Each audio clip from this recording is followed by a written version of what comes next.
My name is Daniel. I'm in my mid-30s, and for most of my adult life, I've worked behind the scenes. Product strategy, process design, the kind of work that only gets noticed when it fails.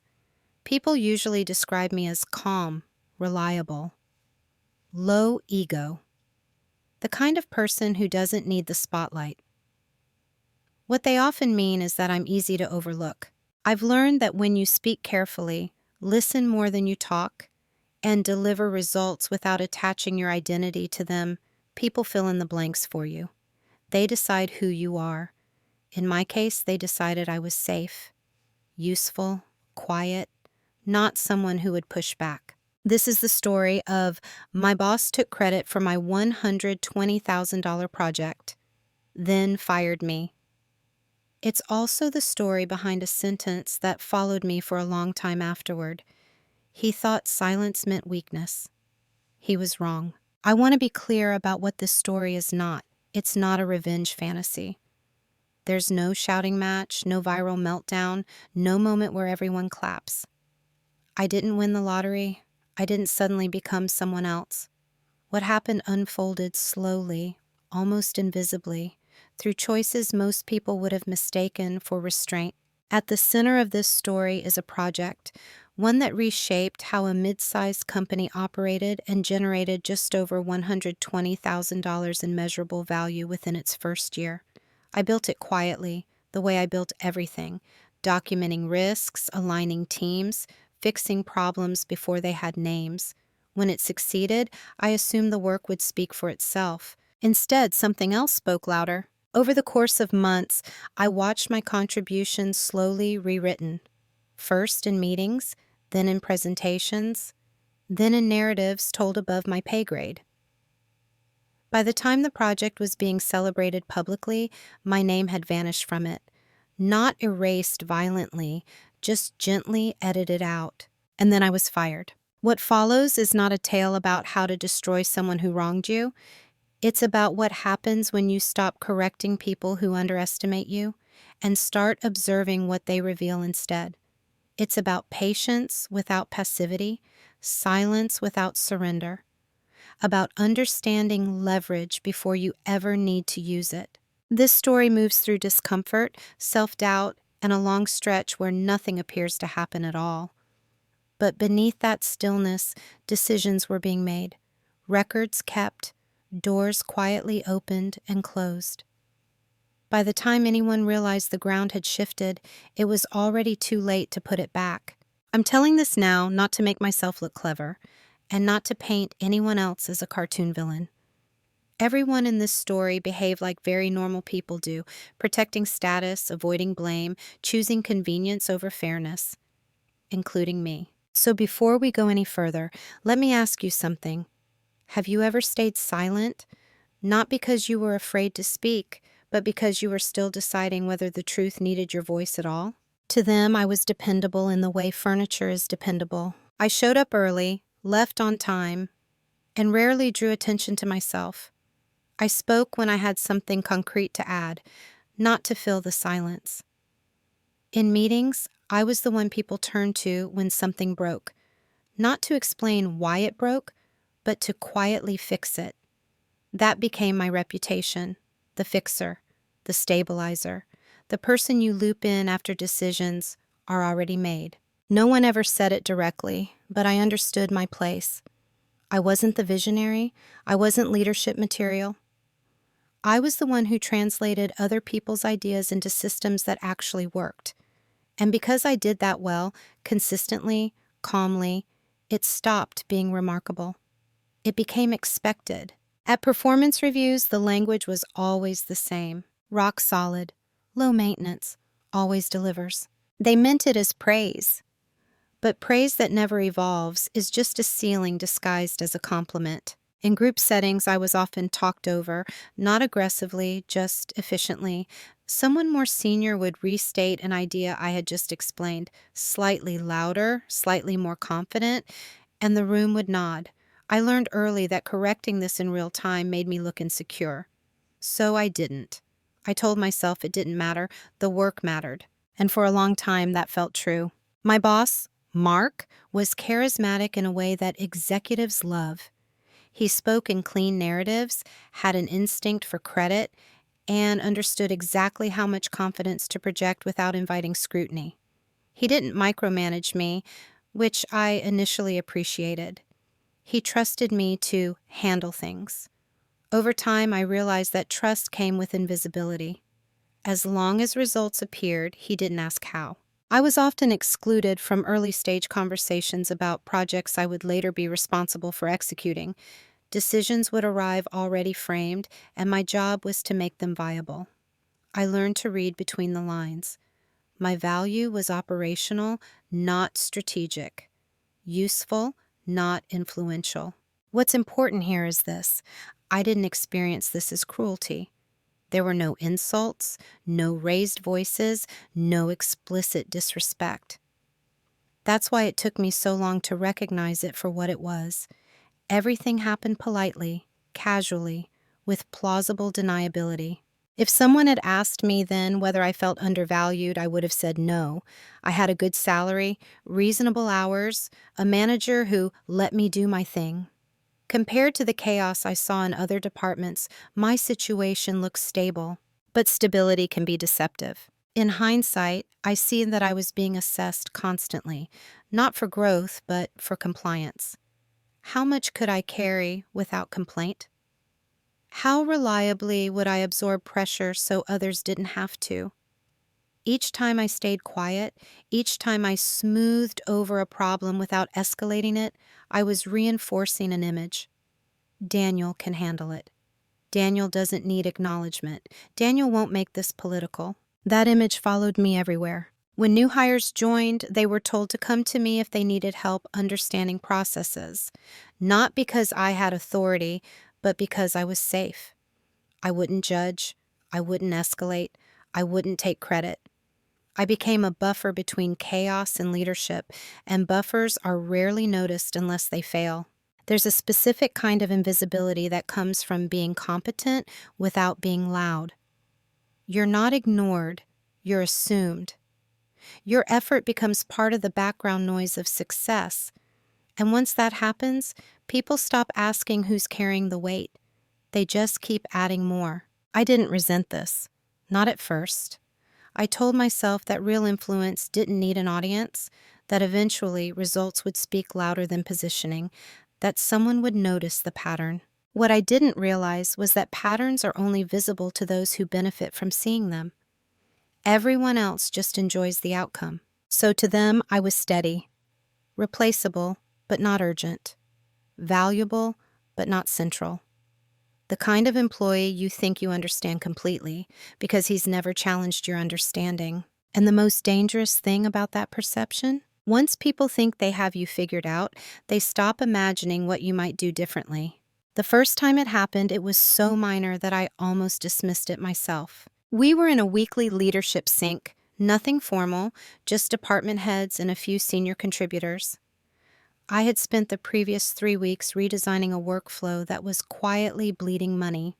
Vendor delays, duplicated approvals, missed handoffs, the kind of inefficiency that never shows up as a single problem, just a constant drag. I didn't announce the work. I documented it, built a model, ran scenarios. Then I sent Mark a concise brief with recommendations and a pilot plan. He replied with a thumbs-up emoji and "Let's discuss in sync." In the meeting, Mark walked everyone through the solution. Not my solution, just the solution. He used my framework almost verbatim, the same sequence, the same language, even the same example I'd used to illustrate risk reduction. I remember noticing it the way you notice a familiar song playing in another room. Recognizable, but slightly distorted. No credit was given, not to me, not to anyone. At the end, the VP nodded and said, "Good thinking, Mark. This is exactly the kind of proactive leadership we need." I felt a brief, sharp pause inside my chest. Not anger, more like disorientation. I waited for Mark to add, "Daniel did the analysis," or "My team put this together." He didn't. He just smiled and said, "Happy to take this forward." The meeting moved on. Afterward, I sat at my desk and replayed it. I told myself I was overreacting, that this was how management worked, that leaders present ideas on behalf of their teams. That credit is implied. I reminded myself that the project hadn't even launched yet. Plenty of time for acknowledgement later. That's the thing about the first small cut. It doesn't bleed enough to justify stopping. A few weeks later, the pilot results came in. The numbers were solid, better than projected. Reduced turnaround time, fewer escalations, actual savings. I sent Mark a detailed report, including next steps and risk flags. This time he forwarded it up the chain, except my name wasn't on it. The document had been lightly edited, tone softened, a few headers changed, but the substance was the same. I only knew because I recognized my own phrasing. I had a habit of structuring bullet points in a specific rhythm, short, precise, almost symmetrical. Seeing it without my name attached felt strange, like seeing your reflection in a window and realizing it's not you. Still, I said nothing. Not because I was afraid, but because I didn't yet know what the right response was. Calling it out felt petty. Escalating felt disproportionate. And part of me still believed this was temporary, that once the project scaled, once it became visible, attribution would naturally follow. In the meantime, Mark started referencing his initiative more openly, not in a boastful way, just casually. When I designed this process, what I realized early on, always said with a tone of collective ownership, but phrased as individual insight, no one challenged it. Why would they? From their perspective, it made sense. He was the manager, I was the implementer. The discomfort grew quietly. I noticed it in how people spoke to me after meetings. Less curiosity, more instruction. As if I were now supporting his work, not leading my own.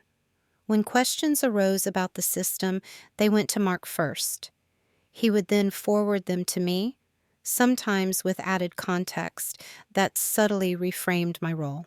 Daniel can help clarify the details. Details. That word lingered. I started to realize that this wasn't about a single moment of missed credit. It was about narrative. And narrative, once established, has momentum. The earlier you intervene, the easier it is to correct. The longer you wait, the more it feels like you're rewriting history. But I still waited, because the cut was small, clean, easy to ignore. And like most people who take pride in being reasonable, I didn't want to be the one who made it a thing. I told myself that staying quiet was professionalism. I didn't yet understand that staying quiet was also data for them. What begins as an exception has a way of becoming precedent. After that first project, the pattern didn't escalate dramatically. It settled in, quietly, comfortably. Mark continued to present work I led as if it were a natural extension of his role. Sometimes he'd say we, sometimes my team, but never my name. And because I didn't correct it the first time, there was now an unspoken agreement that this was acceptable.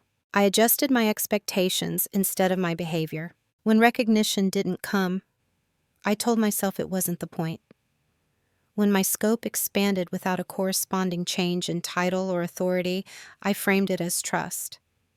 When my calendar filled with cross-functional requests that technically weren't my responsibility, I said yes, because saying no felt like friction, and friction felt risky. There's a particular rationalization that high-performing, quiet people fall into. If I keep delivering, eventually someone will notice. It sounds humble, mature. It's also dangerously passive. Meetings became more performative. I'd prepare detailed analyses, but only Mark would speak. If I added context, he'd nod and rephrase it immediately, as if translating my input into executive language. I watched others take notes while he spoke, unaware they were writing down my thinking. At first, I felt proud of the influence, then I felt erased by it. What made it harder was the absence of hostility.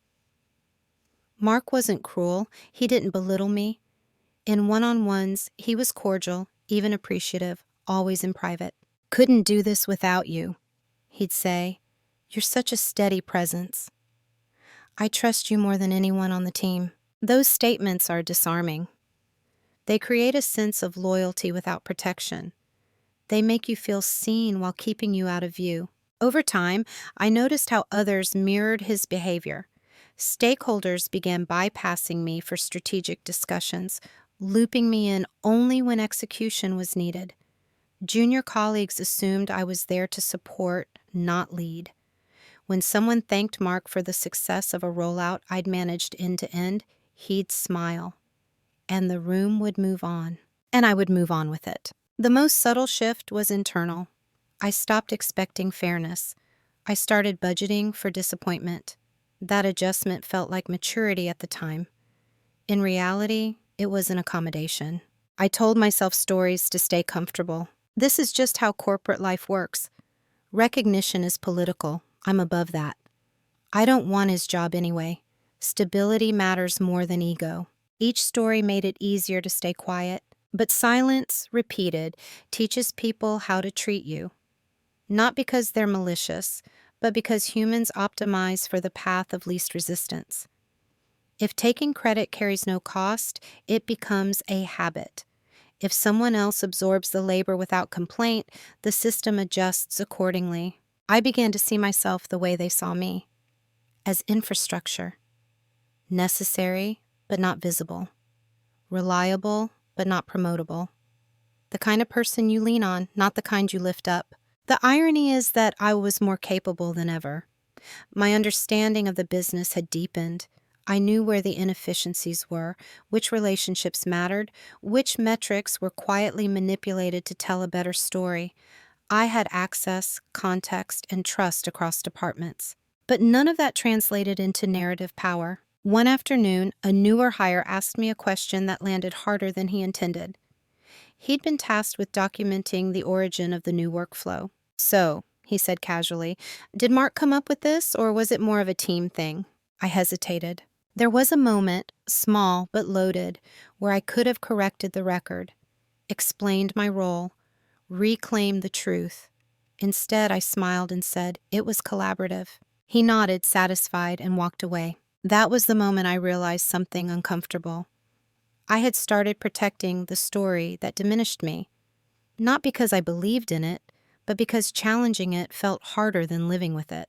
Disrespect doesn't always arrive as an attack. Sometimes it arrives as an assumption, and the longer it goes unchallenged, the more normal it feels. By then, the pattern was set. My silence had become part of the structure. And structures, once built, don't collapse on their own. They require a shift. At the time, I didn't know what that shift would be. I only knew that something about the role I was playing no longer matched who I was becoming. Roles don't always come with titles. Sometimes they arrive as expectations, quiet, unspoken, reinforced over time until stepping outside them feels like a violation. By the time the second quarter ended, I understood exactly who I was supposed to be. I was the stabilizer, the person who absorbed complexity so others could appear decisive. When deadlines were unrealistic, I adjusted. When priorities conflicted, I negotiated quietly behind the scenes. When something went wrong, I fixed it before it reached the surface. I wasn't asked to do these things. I was relied on to do them. The clearer this became, the more I noticed how the organization subtly protected the people above me from accountability. If a project succeeded, it validated leadership. If it struggled, it became an execution issue.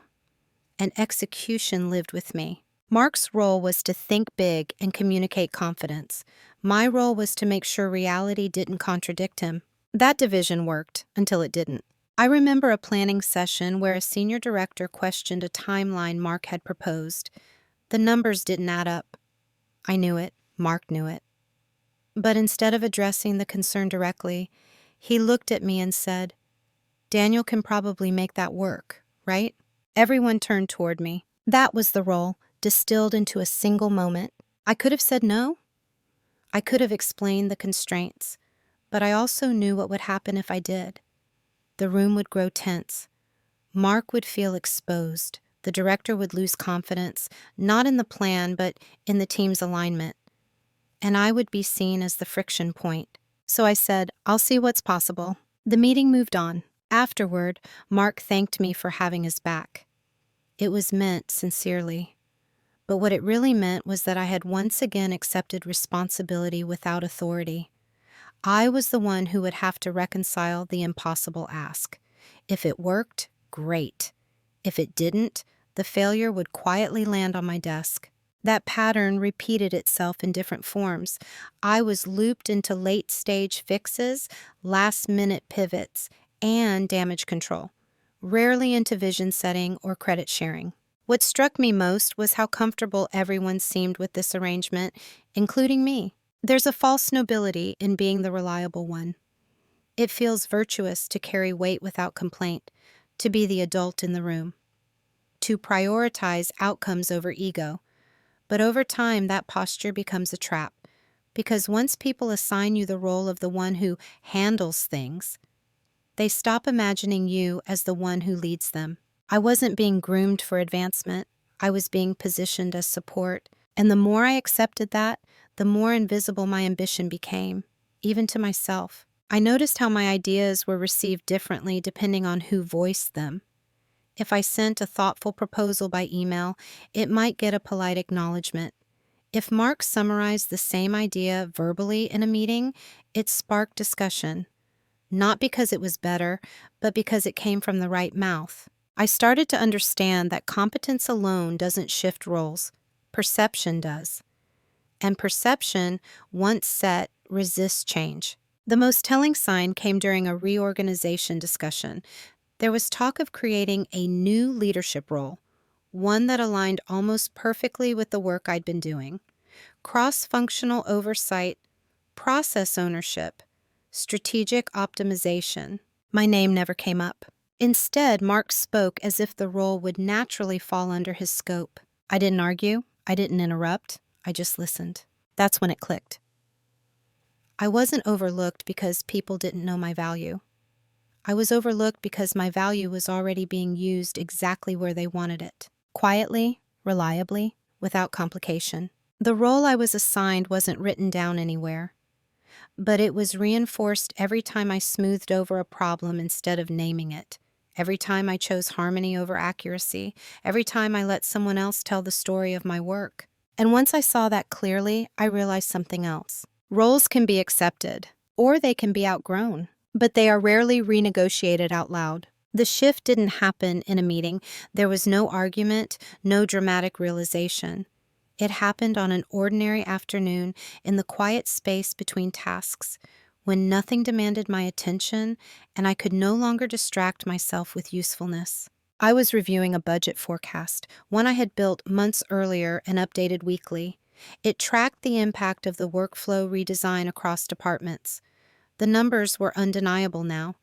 What had started as a modest efficiency play had scaled into something substantial. Reduced contractor hours, faster turnaround, fewer compliance penalties. When I added it all up, the value crossed six figures, just over $120,000. I sat back and stared at the screen longer than necessary. Not because I was proud, though there was some of that, but because I realized how little anyone else understood what had actually happened. To them, this was just another successful initiative under Mark's leadership. A line item in a quarterly deck, a bullet point in a performance summary. To me, it was months of quiet decisions, trade-offs, late revisions, and relationship management. It was trust built with teams that didn't report to me. It was risk I had absorbed so others wouldn't have to. And none of that had my name on it. For the first time, I allowed myself to ask a question I had been avoiding. If I left tomorrow, what would people say I did here? The answer unsettled me. They would say I was helpful, reliable, supportive. They would not say I led something transformative. They would not say I changed how the company operated. They would not say I created value at scale, because that story had already been assigned to someone else. I closed the spreadsheet and didn't open another file for a while. I just sat there, listening to the hum of the office, watching people move past my desk with purpose. I realized how much of my identity had been tied to being needed and how little of it was tied to being recognized. That was the moment something shifted. Not into anger, into clarity. I saw suddenly that my silence hadn't been neutral. It had been interpreted. Every time I let a misattribution slide, it reinforced the belief that I was comfortable in the background. Every time I chose patience over precision, I taught people what I would tolerate, and they had learned well. What changed that day wasn't my behavior outwardly. I didn't confront Mark. I didn't send an email correcting the record. I didn't announce the value I'd created. I simply stopped assuming that fairness would emerge on its own. I began to observe instead of absorb. I paid closer attention to how information flowed, who spoke in meetings versus who prepared the material, how decisions were justified after the fact, which metrics were highlighted and which were quietly ignored.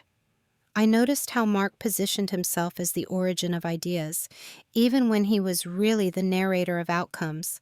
And I noticed something else. He assumed I would always be there. There was a casual certainty in how he delegated, how he spoke about future plans that involved my work without involving me in the planning.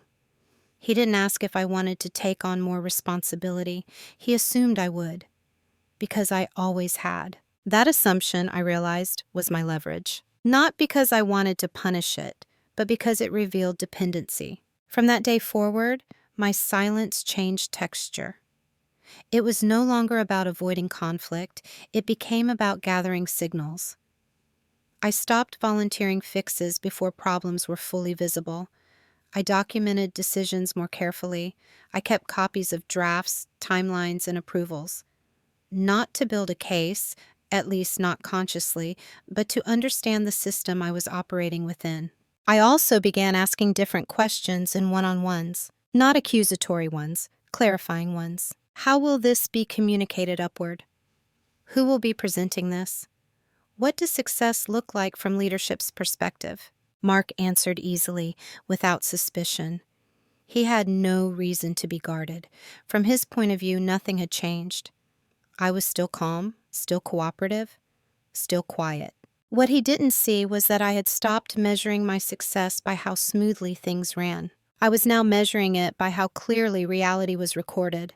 The shift wasn't visible to anyone else, but inside the narrative had cracked. And once that happens, you can't unsee the shape of the story you're actually in. You can only decide how it ends. After that day, I didn't become louder. I became more deliberate. From the outside, nothing about me changed.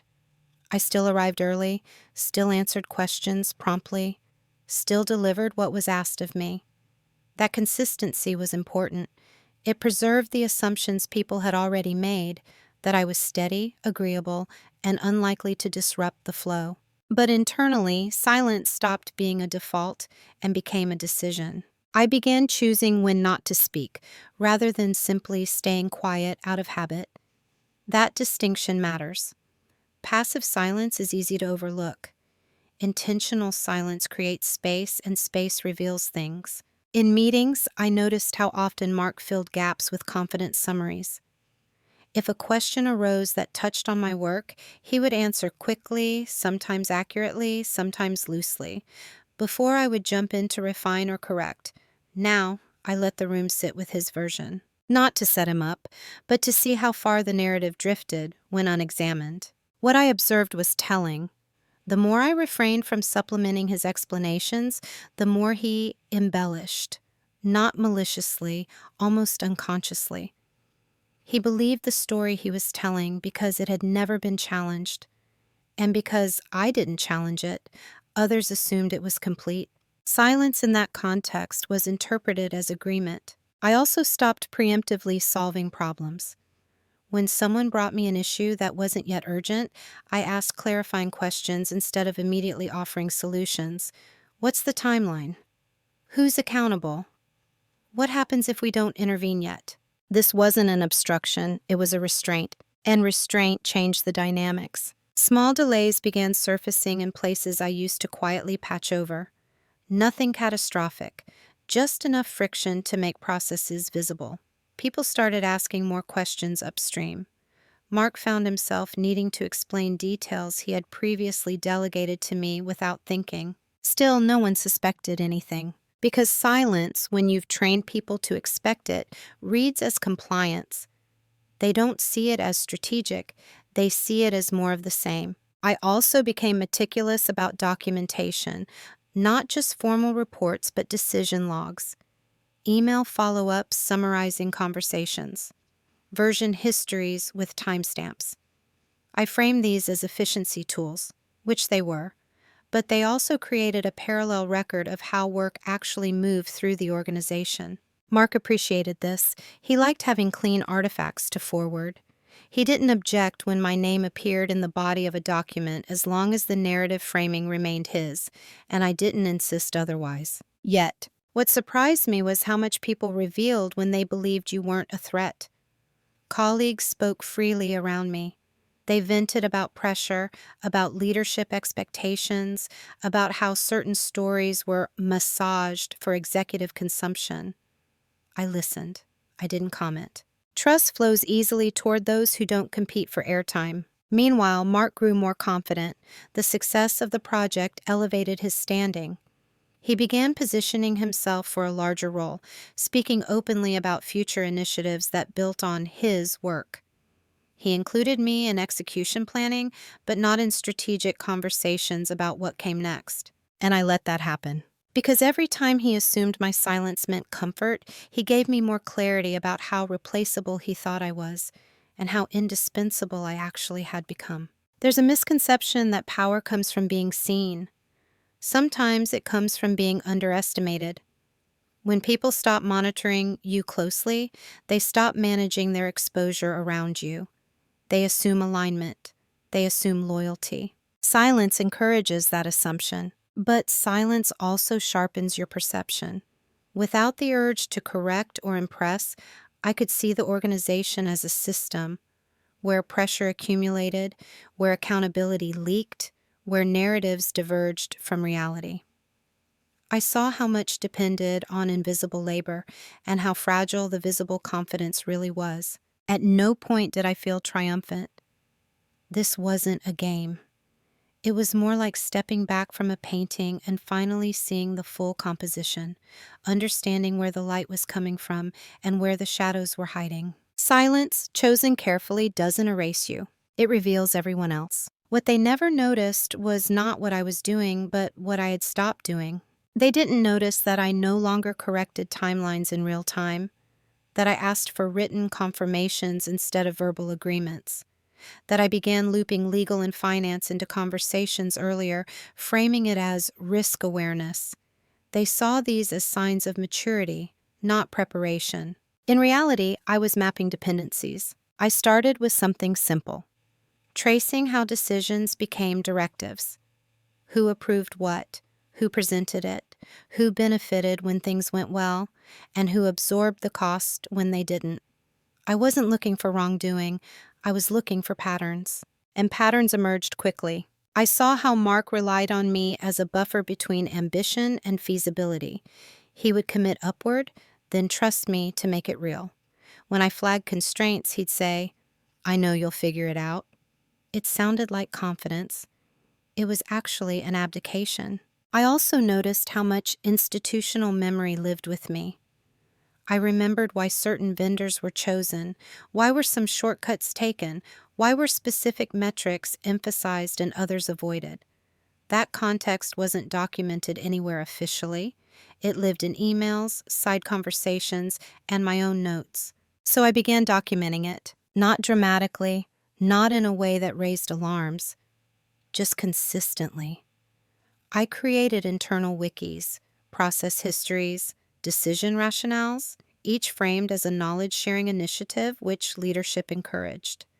Transparency, after all, is fashionable until it becomes inconvenient. At the same time, I quietly strengthened relationships across departments, not by networking upward, but laterally. Finance trusted my numbers, legal appreciated my caution, operations relied on my foresight. These relationships weren't visible on an org chart, but they formed a web of quiet credibility. What no one realized was that this web didn't route through Mark. When questions arose, people came to me, not for permission, but for understanding. I didn't exploit that. I simply answered honestly, neutrally, with documentation to support it. Over time, my version of events became the reference point, even if Mark remained the public face. I also became more intentional about boundaries. When asked to take on work that clearly belonged elsewhere, I asked who owned the outcome. When deadlines were unrealistic, I asked what would be deprioritized. These questions weren't confrontational, they were procedural, but they shifted responsibility back to where it belonged. The effect was subtle but cumulative. Mark began to feel more pressure, not because I challenged him, but because the system no longer absorbed his assumptions without friction. Things required explanation. Trade-offs became visible. Confidence alone stopped carrying decisions across the finish line. Still, he didn't connect this to me. Why would he? From his perspective, I was still supportive, still calm, still not claiming credit. The idea that I might be repositioning myself simply didn't occur to him. People tend not to monitor those they believe they've already categorized. What they also didn't notice was how much evidence I had access to. Every project leaves a trail. Emails, drafts, approvals, timestamps. Most people don't think about this because they assume the story will always favor them.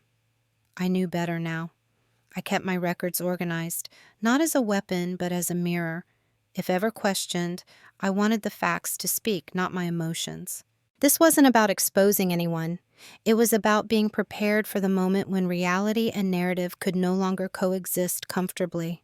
And that moment I sensed was approaching. The company announced a restructuring, new leadership, new priorities, opportunities, they said, for streamlining and strategic alignment. Those words always precede scrutiny, and scrutiny changes the value of truth. Mark seemed energized. He spoke about how his initiatives positioned the team well for the transition. He talked about scaling, about visibility, about his role in shaping the future. He assumed I would continue to support that trajectory. What he didn't see was that I was now operating on a different timeline. I had stopped assuming my future was tied to his narrative. I was no longer invested in being seen as indispensable in the same way. Instead, I was making sure that if my contribution were ever questioned or erased entirely, the record would stand on its own. There's a quiet power in being prepared without announcing it, in knowing that while others are performing, you are positioning. While they are telling stories, you are preserving facts. What they never noticed was that my silence wasn't empty. It was structured, and structure, once in place, holds longer than confidence ever does. The reveal didn't come as a rush of triumph. There was no surge of adrenaline, no sense of victory. It arrived quietly, as most realizations do, when enough pieces finally align and the picture becomes unavoidable. It happened late one evening, long after most of the office had emptied. I was organizing my documentation, not out of anxiety, but routine. I had gotten into the habit of reviewing major threads at the end of each week, making sure context wasn't lost to time. As I cross-referenced project timelines with approval chains, something stood out. Several of the decisions that underpinned the $120,000 project had never been formally approved at Mark's level. They had been assumed. In practice, that meant I had been the de facto decision-maker, operating under implied authority rather than explicit sign-off. That alone wasn't unusual. What mattered was how those decisions were later described. In executive summaries and performance reviews, Mark had framed those same choices as strategic calls he had made, calls that carried risk. Risk in leadership language is currency.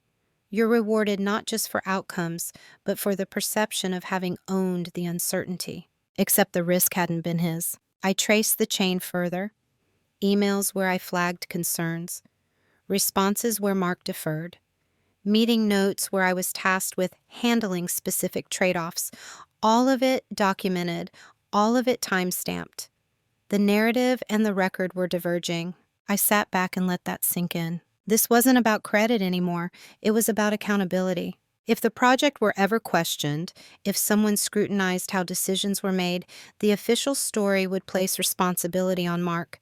But the evidence told a different truth. One where he benefited from the outcome without having borne the operational risk. That asymmetry is unstable. The private reveal was understanding that I held clarity, others didn't. Not leverage in the dramatic sense, but informational asymmetry. I knew where the story was thin, where confidence was substituting for process, where my work had quietly insulated leadership from exposure. And I knew something else. If Mark's standing depended on a version of events that couldn't withstand inspection, then his confidence in firing me or sidelining me would one day collide with reality. That realization didn't make me feel powerful. It made me feel calm. I stopped asking myself whether I had been wronged and started asking a different question. What is the most honest version of events, and who is prepared to stand behind it? I didn't share this with anyone, not friends, not colleagues, not even myself fully. I just adjusted how I moved. I became even more precise. When asked to make decisions, I asked for written alignment.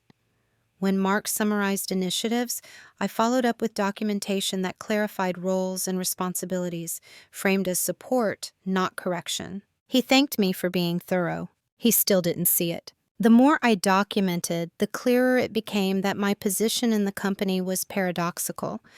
I was trusted with execution, but excluded from recognition, relied upon, but not protected. If something went wrong, I would be exposed. If it went right, I would be invisible. That is not a sustainable place to stand. Around this time, HR requested updated role descriptions as part of the restructuring. Mark asked me to draft mine. "You know what you do better than anyone," he said. So I wrote the truth. Not inflated, not modest, just accurate. Scope, impact, decision-making authority and practice, cross-functional influence, measurable outcomes. When Mark reviewed it, he hesitated. "This reads a little senior," he said lightly. "Let's soften it." I nodded, revised the language, sent it back. But I kept the original. That was the moment the private reveal crystallized. The organization was comfortable benefiting from my senior-level contribution as long as it didn't require senior-level acknowledgement. And Mark was comfortable with that imbalance as long as I remained quiet. I didn't feel anger. I felt alignment. Alignment between what I knew, what I had documented, and what I was no longer willing to accept. From that point on, the question wasn't if something would change. It was how, and whether I would choose the timing or let it be chosen for me. Once you see the structure clearly, indecision becomes its own decision. I reached a point where continuing as I was meant actively consenting to an outcome I already understood. The imbalance wasn't theoretical anymore. It was documented, predictable, and increasingly risky for me. The restructuring moved forward faster than expected. Calendars filled with alignment meetings, org charts circulated in draft form, and language like efficiency and streamlining appeared in every subject line. These processes are never neutral. There are moments when narratives harden into policy. I knew I had options. I listed them carefully, the way I approach most things. Option 1. Speak up internally. Request formal recognition. Ask for clarity on role and authority. Push politely for the title and scope that matched my contribution. This option appealed to my sense of fairness. It also assumed good faith and institutional memory, two things I had already learned not to rely on. Option 2, leave quietly, find another role elsewhere. Let the story remain intact and take my experience with me.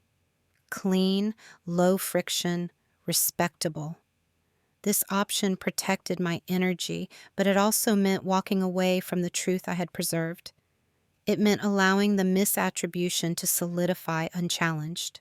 Option 3, wait. Not passively, but strategically. Allow the system to proceed on its current assumptions. Let decisions be made with an incomplete understanding. Stay present, visible enough to be relied on, invisible enough to avoid scrutiny. And when the moment arrived, when accountability was required, ensure that the record spoke for itself. This option was irreversible. Once chosen, it meant accepting whatever consequences followed, including the possibility that I would be blamed before I was believed. I sat with that for a long time. The temptation to resolve things cleanly, to force clarity through conversation, was strong. but every precedent I'd observed suggested that clarity offered too early simply allowed others to adjust their story. The longer the narrative remained unchallenged, the more fragile it became. I also considered my own limits. I wasn't interested in revenge. I didn't want to embarrass anyone. I wanted alignment between reality and responsibility, and I wanted to exit this chapter of my life without carrying resentment forward. That narrowed the field. The decision point wasn't about winning. It was about choosing the path that required the least distortion of truth. I chose to wait. Not indefinitely, with intention. I stopped seeking reassurance.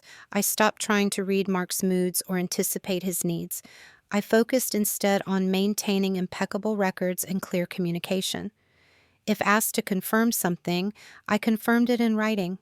If excluded from a conversation that affected my work, I followed up with a summary and clarifying questions. Mark began to grow distant, not overtly, but subtly. Fewer check-ins, less context shared. I recognized the shift immediately. It often precedes a decision made elsewhere, a decision you're not meant to influence. The confirmation came in the form of a calendar invite, a short meeting with HR and Mark.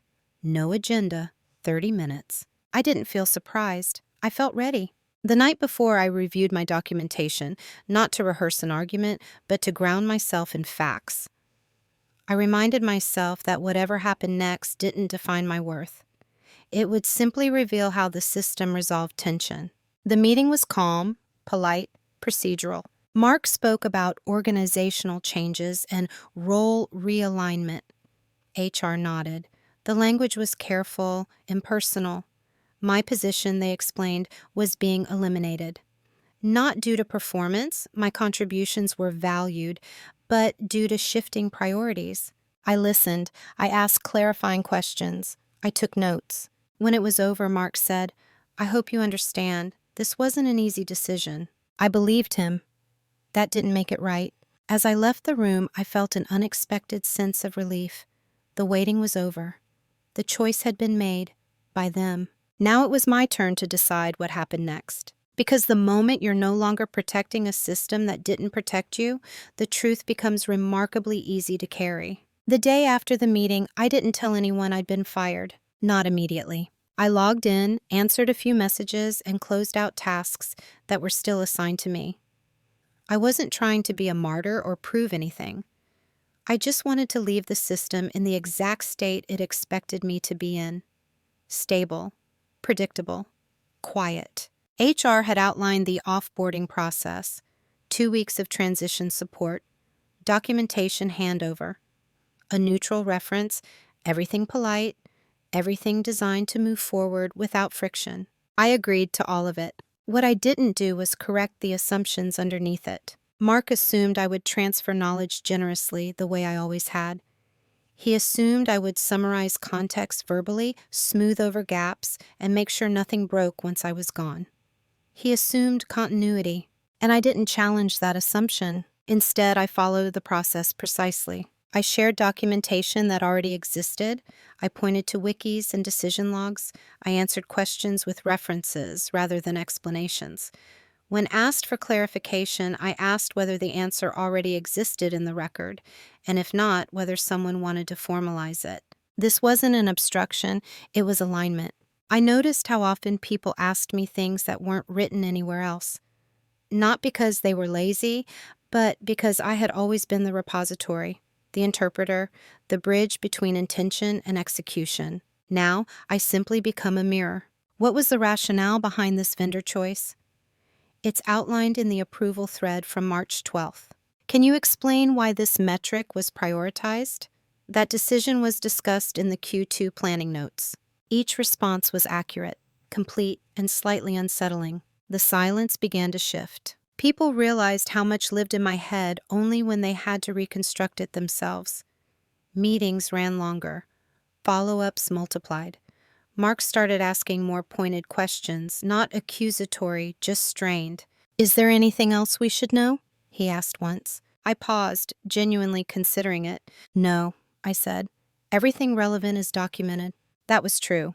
What wasn't documented was the intuition, the judgment calls, the relationships I had managed quietly to prevent escalation, the small interventions that kept things from becoming problems. Those things don't transfer cleanly. As my last day approached, Mark grew more anxious. He scheduled extra check-ins, asked for verbal walkthroughs, and suggested we sync one last time. I kept everything in writing. I wasn't withholding. I was honoring the system as it had always been presented to me, one that valued records over recognition. On my final afternoon, I returned my laptop and badge. HR thanked me for my professionalism. Mark shook my hand. "Take care," he said, "and good luck." I meant it when I said the same to him. What happened next didn't happen immediately. That's important. There was no explosion, no sudden collapse, just a slow emergence of gaps that had been filled so seamlessly no one realized they were there. Processes that technically existed but lacked coherence. Decisions that required judgment without context. Questions began to circulate. Who owned what? Why had this been done this way? When had that assumption been validated? Mark did his best to answer. Sometimes he could. Sometimes he couldn't. When he reached for confidence, it didn't always land. Because confidence without depth feels different when tested. Meanwhile, I moved on. I took time before starting anything new. I reviewed the experience honestly, without villainizing anyone. I updated my portfolio with outcomes I could substantiate. I spoke to recruiters with clarity, not defensiveness. When asked why I left, I said the truth. My role had evolved beyond its title, and I let the record speak where my voice no longer needed to. Silence, I learned, doesn't end when you leave a place. Sometimes it begins to echo. The consequences didn't announce themselves. They never do. At first, everything looked fine. The dashboard still updated, the meetings still happened, the language stayed optimistic. From the outside, the system appeared intact, because systems are designed to preserve appearances long after substance has shifted. But pressure has a way of finding the weakest seams. A few weeks after I left, I received my first message. It was from someone in operations, not a close friend, just a former collaborator. "Hey, quick question," it read. "Do you remember why we structured the approval flow this way?" I replied politely, pointing them to the documentation. "Oh," they said after a pause. "Right, I guess we're still trying to interpret that." More messages followed: finance, compliance, product, each asking for context that technically existed but practically required interpretation. I answered when appropriate, always referencing what had already been written, never adding color, never speculating. Inside the company, the friction was growing. Decisions that once moved smoothly now stall. Meetings stretched longer, circling the same questions without resolution. Mark began to feel it first. Not as failure, but as drag. The kind that makes you look less decisive without ever being able to explain why. Leadership noticed. They asked for updates. Requested clarity. Wanted to understand why timelines were slipping on initiatives that were supposed to be extensions of prior success. Mark spoke confidently, but the confidence no longer carried the same weight. When pressed for detail, he deferred to systems, to teams, to execution complexity. The same complexity I had quietly absorbed for years. What changed now was visibility. Without a buffer, issues surfaced earlier and louder. The narrative of seamless leadership began to crack, not catastrophically, but persistently, enough to invite scrutiny. Enough to make people revisit assumptions. Someone pulled the old project documentation, not to question it, but to replicate its success. That's when the questions sharpened. Why were certain decisions made without formal approval? Who had evaluated the risk trade-offs? Where was the escalation path documented? The answers existed, but they didn't align with the story leadership had been telling. Mark found himself in a difficult position. To claim ownership now meant owning decisions he hadn't fully understood at the time. To distance himself meant admitting that the work had been driven elsewhere. Neither option was comfortable. And comfort is what organizations prioritize until they can't. I wasn't there to witness this directly. I heard it in fragments, in careful language, in the tone of messages that started with, "I don't want to put you in an awkward position, but..." I never felt tempted to intervene. This wasn't vindication, it was inevitable. When a system relies too heavily on unacknowledged labor, removing that labor exposes the dependency, not dramatically, but unmistakably. Like removing a support beam that was never labeled as structural. Mark's confidence shifted into defensiveness. He began over-explaining, over-documenting, trying to retroactively align the record with the narrative. But documentation created after the fact has a different texture. It lacks the quiet certainty of decisions made in real time. Leadership sensed the difference. Performance reviews became more pointed, questions are more specific. The room is less forgiving, and still no one said my name. Not publicly, but privately, I knew it was being said. Not as blame, but as reference. Daniel used to handle this. Didn't Daniel have context on that? Maybe we should check how Daniel structured it. I wasn't present, but I was no longer invisible. The consequences had begun. Not because I demanded recognition, but because the absence of truth is hard to maintain once pressure is applied. And pressure was building. By the time the urgency became obvious, the window for quiet correction had already closed. What started as operational friction had turned into something harder to contain: credibility drift. The kind that doesn't trigger alarms but shows up in body language, in the way executives stop nodding automatically, in the follow-up emails that ask for just a bit more detail, in the silence after a confident statement that would once have ended the discussion. Mark tried to regain control the only way he knew how, by tightening his grip on the narrative. He scheduled more meetings, produced longer decks, spoke with greater certainty. But the problem wasn't a lack of confidence. It was a lack of alignment between confidence and evidence. People had begun checking, not aggressively, not skeptically, just carefully. When a senior leader asked how a particular risk had been mitigated in the original $120,000 project, Mark gave an answer that sounded right, but wasn't precise. Someone from compliance followed up with documentation. The dates didn't line up. The approvals didn't match the sequence being described. No one accused him of anything. They didn't need to. Confusion is often more damaging than confrontation. It invites review, and review invites history. Mark attempted to reconstruct context, pulling from old emails, summarizing past decisions, reaching out to people who had once deferred to me.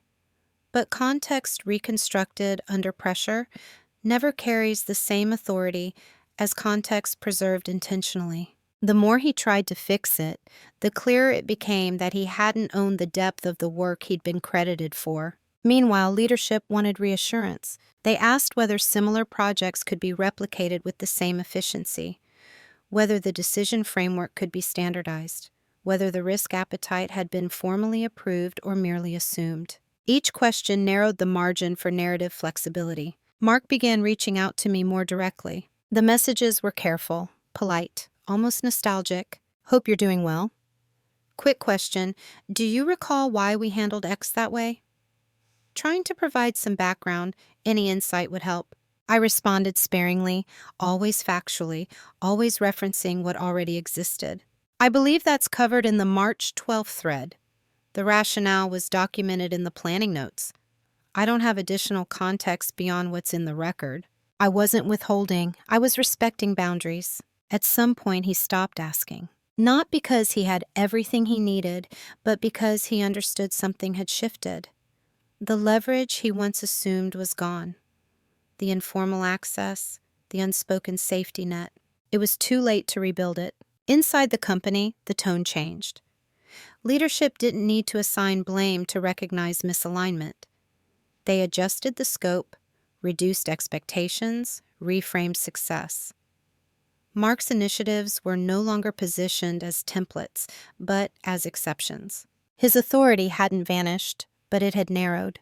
And the most difficult part for him wasn't the scrutiny. It was the realization that the person he had assumed would always absorb complexity had done so by choice, not obligation. Once that choice was withdrawn, the structure he relied on revealed its fragility. I felt no satisfaction watching this unfold, only a quiet confirmation that systems eventually reflect how they've been treated.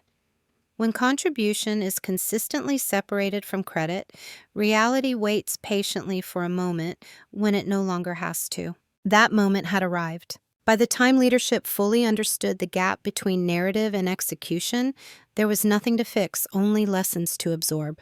And some lessons arrived too late to benefit the people who need them most. The confrontation, when it finally came, was almost anticlimactic. Mark reached out to me months after I'd left, not through corporate channels, but directly, a short message, neutral tone. Would you be open to a quick call? I agreed. There was no reason not to. When his face appeared on the screen, he looked tired. Not defeated, just strained. The confidence was still there, but it had edges now. He started with small talk, asked how I was settling in, mentioned the weather, the market, and mutual acquaintances. Then he paused. I want to be honest, he said.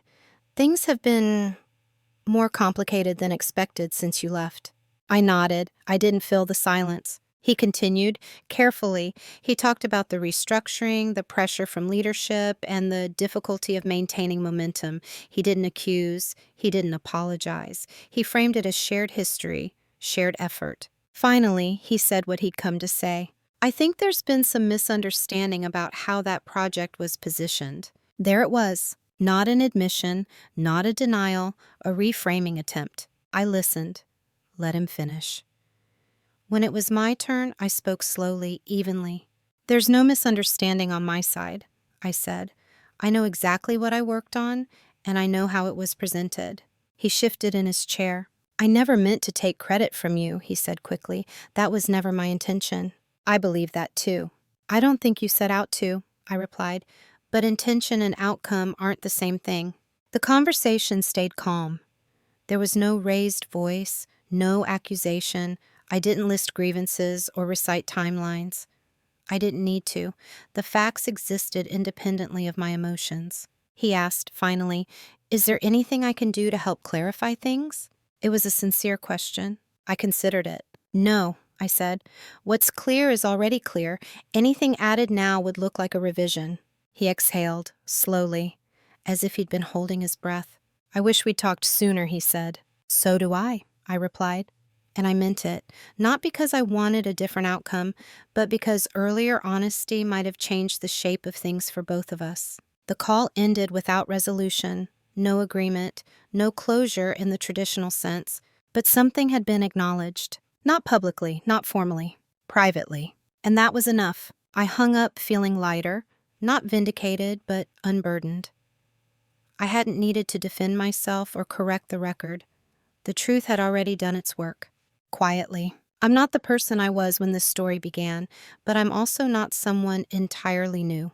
What changed wasn't my temperament or my values.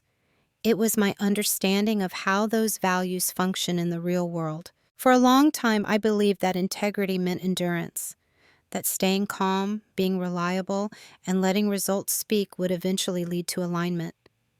I thought patience was neutral. That silence preserved dignity. Now I understand that silence is never neutral. It teaches people what you'll accept. It shapes the roles you're given. And if left unexamined, it can slowly trade clarity for comfort. I still work quietly. I still prefer substance over spectacle. But I no longer confuse invisibility with virtue. I don't assume that fairness will surface on its own timeline. I participate in the narrative now, not loudly, not aggressively, but deliberately. In my current role, expectations are explicit. Authority is documented. Decisions have names attached to them. When something succeeds, the ownership is clear. When something struggles, accountability is shared. Not because the culture is perfect, but because I insist on alignment before I commit my energy. That insistence doesn't come with anger. It comes with calm questions. How will this be represented? Who is responsible for the outcome? What record will reflect this decision? These questions don't threaten people. They orient them. And the right environments welcome them. I've also become more attentive to people who remind me of who I used to be, the ones who carry weight quietly, who solves problems before they're visible, those who believe that being useful is the same as being valued. When I see them, I don't tell them to speak up or demand credit. That advice rarely lands well.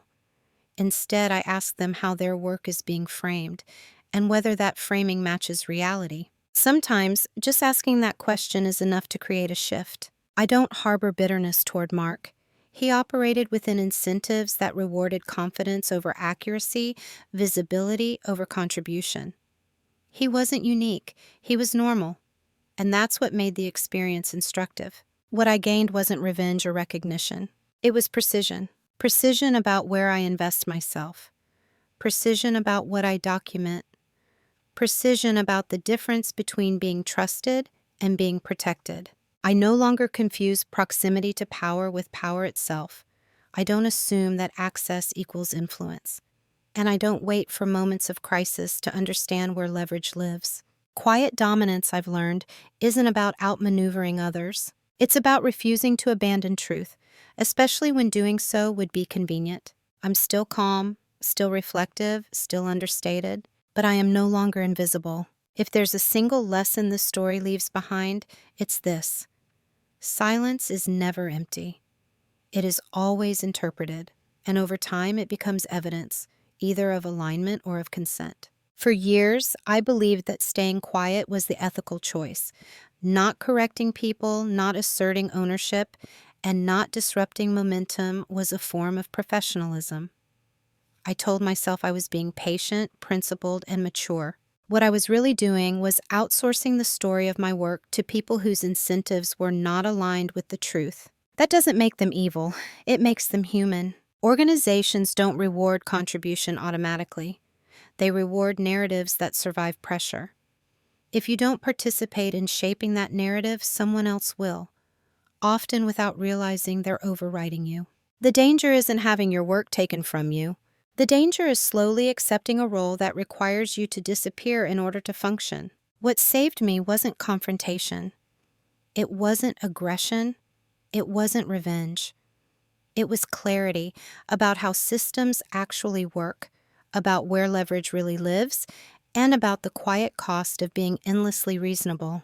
I didn't win by exposing anyone. I won by stopping my own erasure, by documenting instead of arguing, by observing instead of reacting, by letting reality stand long enough that it no longer needed my voice to defend it. And when the moment came, when silence was no longer protection but preparation, I didn't raise my voice. I didn't rewrite history. I simply stepped out of a structure that depended on my invisibility to survive. That's what quiet dominance looks like in real life. Not dominance over people, but dominance over your own narrative, over your boundaries, over the conditions under which you give your best work. If you take anything from this story, let it be this question, not for confrontation, not for drama, but for honesty. In your own life, where have you mistaken silence for strength, and what would change if you chose clarity instead? If this story resonated with you, I'd really like to hear your thoughts. Have you ever been underestimated because you stayed quiet? Or have you ever realized too late that someone else was telling the story of your work? Share your experience in the comments. Sometimes naming it is the first step toward reclaiming it.